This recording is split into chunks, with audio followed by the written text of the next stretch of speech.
Ignition sequence starts. 6, 5, 4, 3, 2, 1, 0. Liftoff. We have a liftoff.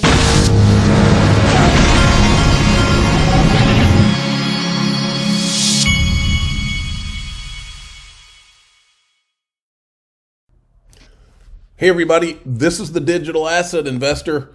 I got to watch one of my 16-year-old's baseball games today. They're playing a team that is probably going to crush his team because it's like a top 25 school in the country type deal. So, not looking forward to watching that. Maybe he can at least get some good hits. I don't think he's pitching today. Now, I want to show you this. This is Catherine Austin Fitts. Now, the proof of work, the Bitcoin, the Ethereum proof of work thing, none of that ever made any sense to me. I've been to those Bitcoin conferences where there's a massive cargo thing that's supposed to house all these mining operations, and I've walked into one of those things. It always seemed so utterly ridiculous to me, this idea that you would use up all these massive amounts of space and energy in order to do that when you didn't even have to. None of it has ever made any sense to me. This pumping of these things that are not as efficient or as good of technologies as so many of the other things. I've always felt like they were try to get us to look over here at Bitcoin and Ethereum while the real stuff's being built. And I still believe that. And so does she. Listen to what she says here. As a policy matter, I do think that cryptos were encouraged and pumped and dumped and continue to be pumped and dumped to do the prototyping that's needed for the central bankers to figure out how to do CBDCs. But they also play a lot of other roles, helping to move money around secretly, helping to launder money, helping to get a lot of the people who are freedom fighters working for you and building your train tracks instead of building. In other words, you create Bitcoin and make it look like a libertarian movement. You even put something in the code that refers to the bank bailouts back in 2009. You put it in the code. So what happens? All the freedom fighters and the libertarians come out of the woodwork and say, yeah, that's exactly how I got here, folks. I've just become older and wiser and paid attention. Freedom. So even though I think a lot of people who are using Bitcoin to try and build freedom are very sincere, I think part of the op is getting them to help the central bankers prototype where they want to go. And I think it's been very successful. I think crypto has done a great job of sort of leading a whole world of people into a process that helps the big guys get to where they want to go. Bitcoin herded everybody in here, folks. As a policy matter, I do see crypto as an op to build towards the CBDC. And I think from Mr. Global standpoint, it's been remarkably successful. I think she just called it. And I said proof of work never made any sense because it is a prototype designed as a libertarian movement. XRP and gold, the utility tokens, the tokens that are going to be actually have utility and be allowed. And it's going to be maybe what? I think Brad Garlinghouse said scores. I think it's going to be somewhere in that 15 to 20 that are going to be used in the monetary system. XRP and gold are what I'm into. That's why Glint's one of my sponsors. With Glint, you can open an account. You can you can buy gold in your account. Then you've got a debit and MasterCard, and you can actually spend the gold on groceries or at a restaurant. Links in the top of the description.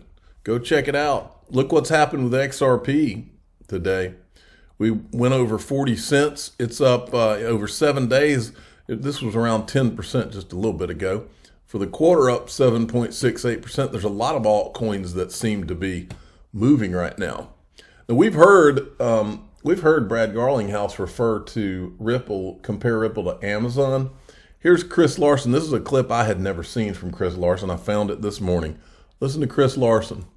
But I think it does help for the long-term vision to be very well resourced. We have about 170 people in our company. We do hold tens of billions of dollars in digital assets. And, frankly, I was really interested in something Jeff Bezos said recently on how he looks at his company. He says, lots of companies look 3 years in the future. And he says that's a crowded space. Everybody's planning for 3 years. He looks 7 years in the future, and there's not a lot of competition there. But to do that, you have to have founder control. You have to have somebody controlling the vision who can, frankly, stare down their investors, their board, and make the case that, nope, we need to stick with this for the long haul. That's really hard to do when founders don't have control. So I'd say if you're a founder, maintain control at all costs, and then also have as a big a balance sheet as you can. Have as much resources as you can so you can, be successful like an Amazon and get through the winters and get through the deserts that are always going to be there. These are good times now, but that could change in an instant. And having lots of resources is really helpful to having impact. There you go. And then John Deaton had tweeted this. I wanted to draw this to your attention. Right here, he says, personally, based on the way the SEC chose to plead this case, an almost all or nothing approach, i.e. all sales, past, present, and future, are unregistered securities, I believe the only victory for the SEC is that Ripple offered XRP as unregistered security between 2013 and 2017. If true, there won't be an injunction, no disgorgement, but a fine. But as you know, I think the chances of a jury trial are higher than most people believe. To be clear, if true was meaning if I'm right, the judge agrees with my analysis, a huge if, when then no injunction. But the most interesting part is he thinks, and this is what I keep saying, I don't think the SEC can get a victory on XRP being a security now or in the future in the secondary market.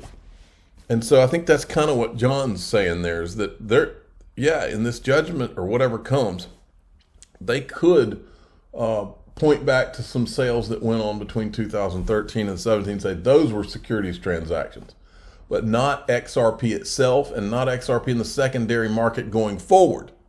That's good news to me. eGrag Crypto says, I've been stating that XRP price will hit $27 since I've tried different TA tools, and $27 keeps on being aligned with my TA.